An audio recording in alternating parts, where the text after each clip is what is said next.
What's up, everybody? I hope you liked that bit of a trust fall to start the old episode there. I just figured what a cool way to start the episode would be to try to get one of the achievements there. So I did the Caves and Cliffs achievement, went all the way up to build height, fell all the way down to the bottom of the world, and I thought I'd do it some kind of like a cinematic shot there. So I really hope you enjoyed that beginning of that episode, because today's episode, we are going to take a journey into the nether, not because we're doing something in the nether. No, no, no, no, no. We're taking a journey to the nether because we're going to sit out onto a new area that I want to turn into a industrial district. I thought I wasn't going to do an industrial district in this series, but after giving it much debate and going back and forth on it, I think some of the farms that I've gotten going, like the bamboo farm, they're kind of on a minuscule level. I could be doing a whole lot more with that bamboo farm, and I really want to do that in a industrial district. So the goal of that place is going to be to clear it out and get it landscaped today on today's episode, and in the future start moving a lot of my farms, like the nether tree farm on that little island out there, the resin farm, the bamboo farm, the sugarcane farm, you name it, and even build a purple farm that goes with the blaze farm that we built last episode, so that we can, get our hands on inrods and make those farms bigger and better and have like on and off switches. So when I choose to go AFK in the industrial district, I can turn some of them off with some levers and stuff. So let's head into the nether and let's go out to this new spot that I think I found that's going to be a great spot for an industrial district. Okay, so this is the area. This is going to be a future industrial district. Now, I know what you're saying. You're like, why swamp? Why swamp? Look at all that weird generation there from that broken up mountain there. But why swamp? Well, for a couple reasons. One, I just really like the vibes of the swamp. I like that dark green grass. But two, it's like really level area. All I got to do is clear out some trees, and that'll give me wood. That'll be a bonus. That'll be some free wood. And, just a little bit of terrain to flatten out. And then there is a plains over here. That's pretty cool. And also, I want to build a slime farm eventually. And I didn't want to build one near the witch farm in the other swamp where I set up the witch farm, because they would kind of be counterproductive against each other. But then too, when I first made the portal into here to check this area out, look over here. This is pretty cool. There's a whole village right here. So if I ever need like a farm that needs villagers, I ain't got to transport them from my villager breeder through the nether. I can just come grab these guys, maybe lock a few up inside some of their houses so they don't get messed up from zombies and stuff while I'm working over there. And look at this, a blacksmith. Let's just go see. I mean, I don't need any of this stuff in here, but it's always cool to check these to see what spawned in them.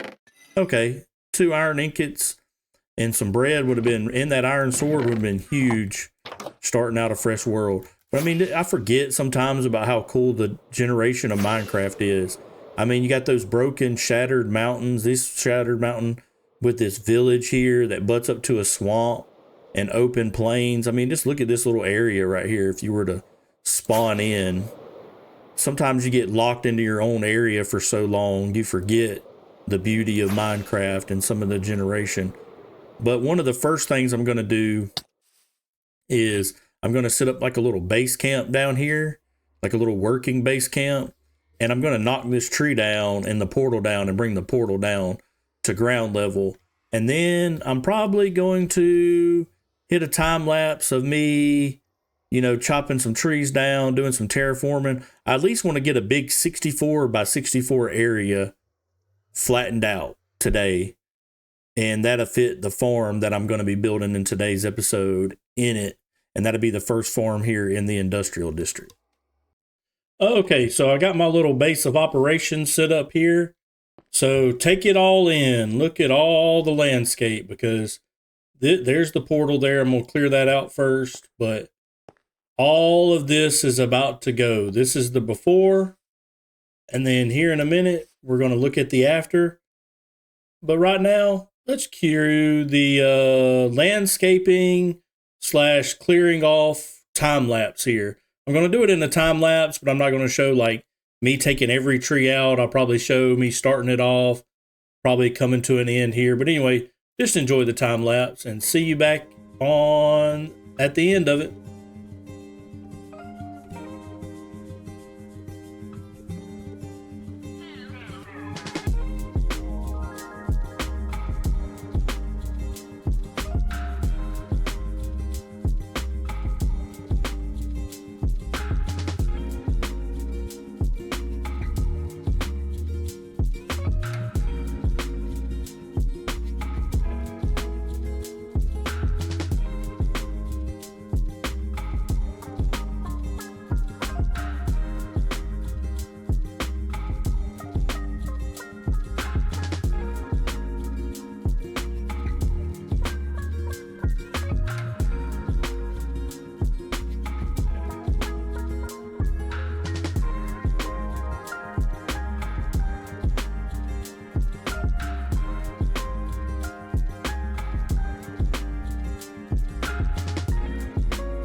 Okay, so as you can see behind me, I've cleared out a huge space. It's like a 60 by 78.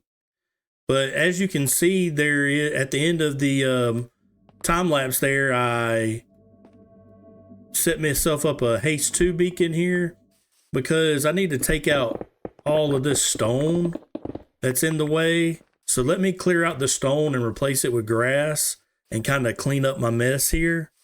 And then I'll go over what the first farm that I'm going to build inside the industrial district is going to be. Okay, so I'm back here, all finished out. Everything is cleared out. And as you can see, let's do a flyover real quick.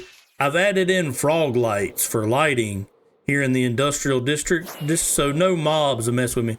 Now here on the outskirts, stuff's still gonna spawn, and that's fine. But the main area here for now, nothing's gonna spawn except for this little nice little cow here. But the first farm, now that I'm all cleaned up and got organized here, the first farm that is going in the industrial district is a chorus fruit farm, so I can get access to purple blocks and the other half of inrods. But what I want to show you real quick, this is all the stuff I got for the farm. Now, this farm isn't going to be an auto farm, but it's not going to be manual. It's, I guess you would say it's like a semi-auto farm. But the first part is I got to dig a big hole in the ground. Hello, Mr. Porker. How are you today? You just come and interrupted me in the middle of my thought there, and you're looking at me with these cute eyes. Anyway, yeah, have a good day. But anyway, here, I'm going to put it like near the beacon here. And I got to dig a 35 by 11, 20 blocks deep hole because, okay, the pig keeps getting him a shot here. All right. Anyway, quit getting distracted. Back on topic. But anyway, the hole that I'm digging is so that when the chorus plants grow high, and I'm going to go by with the switch and it's going to release trapdoors. You'll see. I'm going to sit here and make it and build it. No time lapse. Build it, talking to you guys and going over it and everything. But this is a design that I came up with in creative. Now, I'm pretty sure there's some more advanced technical machine that'll do a ton of stuff automated for you. Or there's probably even a lot of people do it the way that I'm going to do it. But I'm just going to switch a lever when I think they've grown up high enough, and it's going to wash away the, oh, okay. No, it got me. It got me. I froze. I tried to fly away in time, but it blew up. But luckily, all this is just dirt, so it didn't do too much damage. I do not know where that creeper came from. That was scary. That was like a jump scare. Anyway, he helped me start digging the hole. But anyway, let me dig this hole real quick. Matter of fact, if I spin this way and then turn back this way, boom, look at that. The hole is dug. A 35 by 11 hole. So now what I want to do is I want to glide down here like so into the bottom of the hole. And I want to come up. Let's get some temporary blocks. That's why I got some grass in my hand. And come 2 blocks over and come up against this wall and go 5 blocks up with the building block on the 5th block. So 1, 2, 3, 4, and then put the building block here. And what this first row is going to be, I'm going to go 30 blocks long. So 2, 3, 4, 5, 6, 7, 8, 9, 10, 11, 12, 13, 14, 15, 16, 17, 18, 19, 20, 21, 22, 23, 24, 25, 26, 27, 28, 29, 30. Okay, and pretty much, let me get back down here and start from this side. But what this little line of building blocks is going to do is serve as my redstone line in the barrier to keep the water in. Because you'll see as we go along kind of like what the vibe of the farm is going to be, like how it's going to function. So let's get back up here with their building blocks and then with the temporary blocks. And then I want to place a lever like here and go ahead and cut it on so it's powered so I can see, because now I got to add my line of redstone. And when it goes to run out, I'm going to throw a repeater. So it ran out there. So we're going to throw a repeater. So it powers that repeater and it repeats the same line down this way. And so it activates the redstone all the way to the very end like so. And then that is the barrier. Like I said, the redstone line, that is all the redstone that is involved in this farm. This, let's see, can I do, let's gather up these blocks, remove those temporary blocks. And then we're going to come out 1 block all the way down. because this is going to be the water trough. And water travels 8 blocks from the source. So like if the source of water's here, it'll come out 7 more blocks. So let's do the line of water like so. And then we're going to need a line of blocks that is the barrier so that holds the water in. So now that's what I'm doing now, is building, like this is going to contain the water so it doesn't come off at all. So basically now we're building the platform where the water and all of the, let's fly like this, and then we can glide back down like so.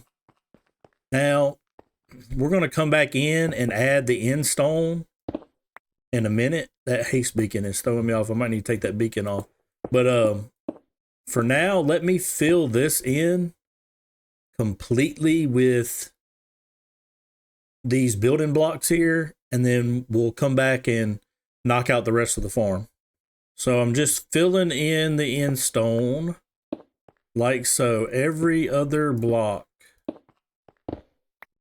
And if you do that, accidentally mine one out, just replace it like I'm doing here. And the chorus flower, it grows all weird. It won't just grow straight up. It'll grow off like little appendages off to the side and stuff like that. And there's like, I'm pretty sure there's a farm that will do everything, like shoot the flowers off for you and harvest it as well, and has like some super to the T method. But pillager, you aren't invited to this farm portion of the video there, sir. What are you doing here? But what I like with this farm, even though it's not automatic, it is made like you can just take your bow out and pop the chorus flower off. Now this should be 7 as well. 2, 3, 5, 6, 7. Yes, I'm just making sure everything's lining up. And we're going to start placing the water. I'm not sure if I can do the old. Yeah, okay. I can.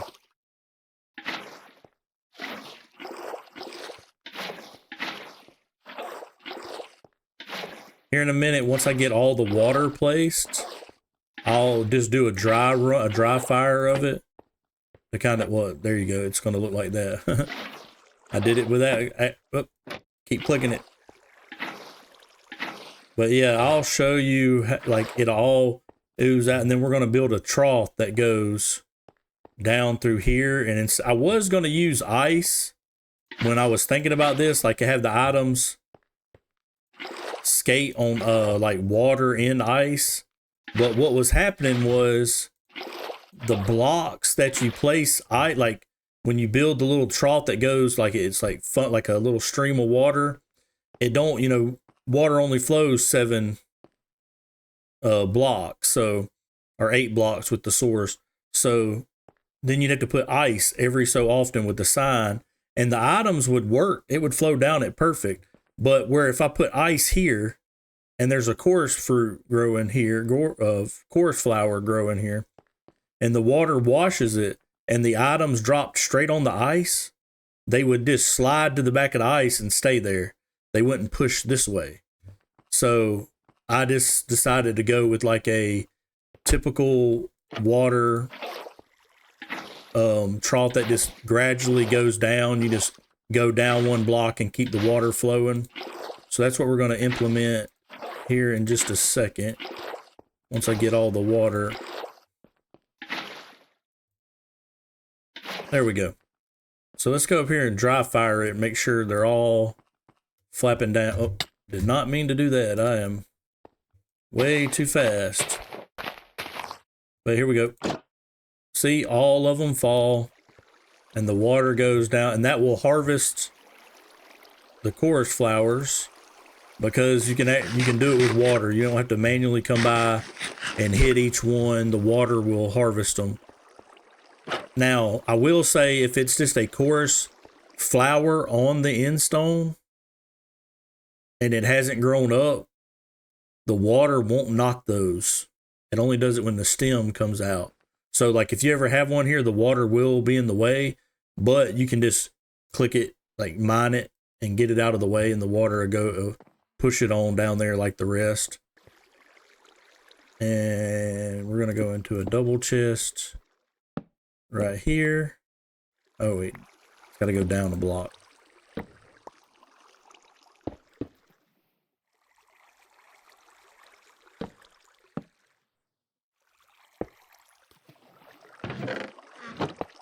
There we go. And now the items will go into that hopper.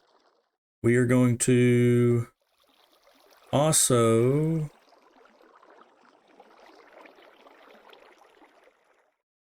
I want to say it's fine with the water flowing over it.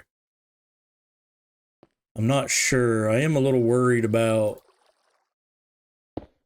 that. Like I need to probably come down with some blocks there, but we'll just test. I think that's good for now. Eventually, the dream of this farm will be to put these items in this chest, probably mine out a whole area down below there, shoot them up a dropper so they come up here, because this only harvests coarse fruit. It doesn't make them the popped coarse fruit. So eventually I would like to harvest them, shoot them up a dropper, and then have like a furnace going along the side here, like a little auto furnace system, like a furnace array. And then boom, at the end, the popped coarse fruit ends here. But now, I did not mean to put my carrots up. Let's get all the glass in the coarse flowers. Go ahead and plant them on all the end stone. See, some's already growing. It'll grow pretty fast, but to get as high as I want it, tall, you don't want to waste a harvest on just that little bit there.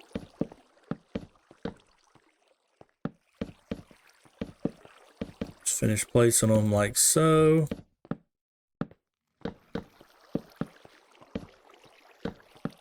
And then now go back in with the glass to build a wall, so that, and then there's going to be a wall smack dab in this middle here so that no items get stuck on the dead zone there. Okay, so I finally got all the glass in place. And while I was doing that, I went ahead and added in some frog lights, because I was noticed as it got dark that the inside of the farm wasn't well lit, and I didn't want a chance of anything spawning. I got underneath lit up, and I even went back around the edges and added some of the frog lights and stuff to give some lighting. But it's grown up pretty good. I'm a little worried. See these 4 here? They didn't grow, and I'm thinking it's because they're up against this glass wall, and then they're also up against this plant, that it's not giving them enough room. I'm gonna see the rates I get, because I'm about to harvest it. Matter of fact, I'm gonna start shooting some of the flowers off.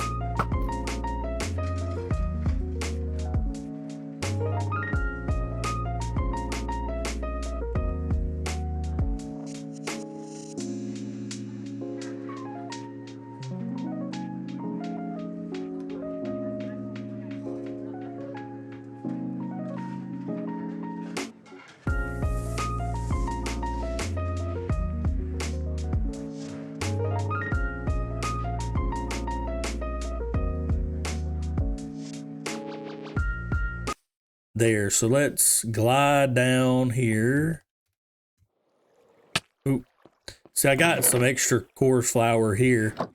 So let's click this switch, and as you can hear them, boom, all of them got hit with water. These didn't, because you see that flower that didn't grow is blocking. There you go. And see, that's how it's going to, and then the same thing here, these didn't grow. But there, everything has flowed down. Ooh, it looks like everything flew past the hoppers, which is not good. We're gonna have to set up some of it went into the hoppers, some of it didn't. Let me grab out the flowers. So we're getting about almost 3.5 stacks of the fruit every harvest.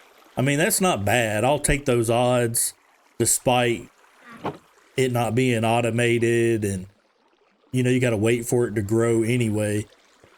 I think the way to fix that where everything goes in the hopper is put a stair block here so you can still access the chair and it'll stop the flow of the water. Or a glass block. Matter of fact, I actually had a ton of the purple glass left over. So let's put that here. There we go. See, now that stops the water flow. So now all the items ought to go into the hopper and we can still access the chest here. So, all right. See.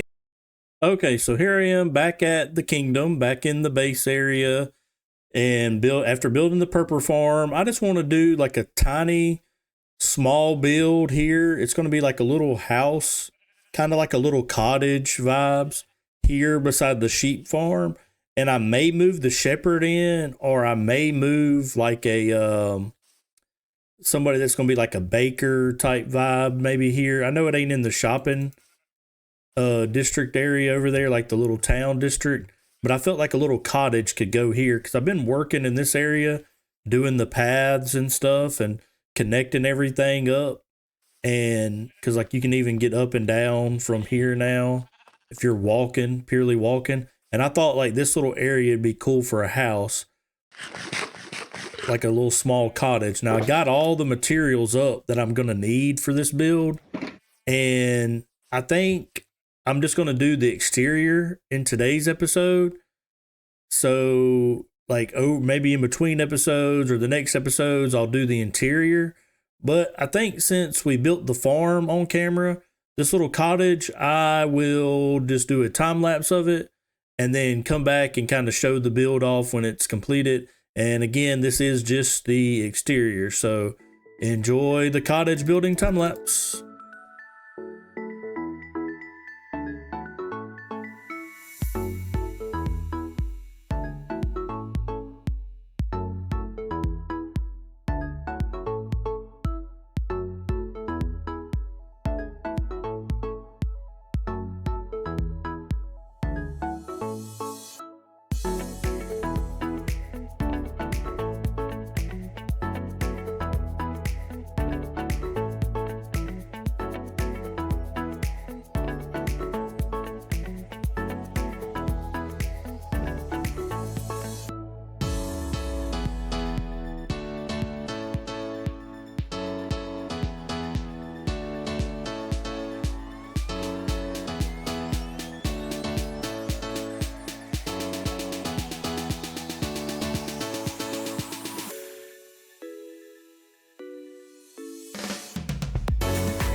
Okay, so as you can see, the time lapse is over and the build is in. Now, this is just the exterior, like I said, and it's got all of the little plant life around it.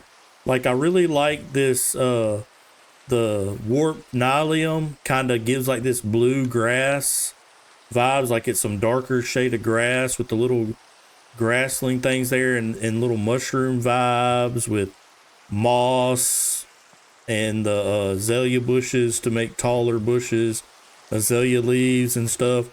And then the main structure out of the oak wood and the honeycomb block, I really like that. I've been wanting to build with the honeycomb block in the honey, because if we go inside here, you can see the roof better, like the pumpkin and the honey and the white glass.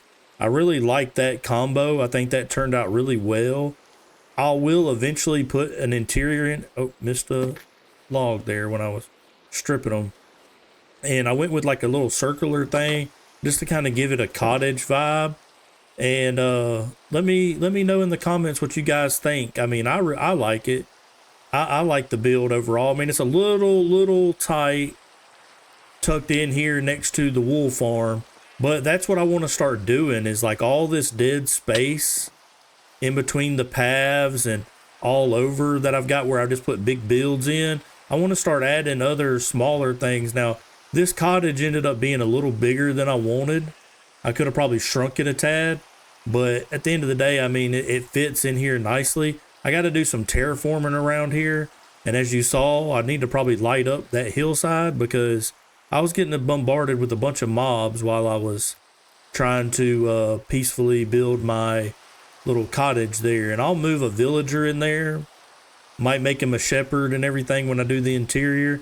But anyway, that is all the time that I have for you guys today. So built a purple farm, went ahead and cleared out the area for the industrial district, built a nice little cottage, kind of got a lot packed into the episode there as I'm getting back into the groove of playing Minecraft again and making content. So I really hope you guys enjoyed the episode. And my name is Haimuno, and I hope to see you next time. Goodbye.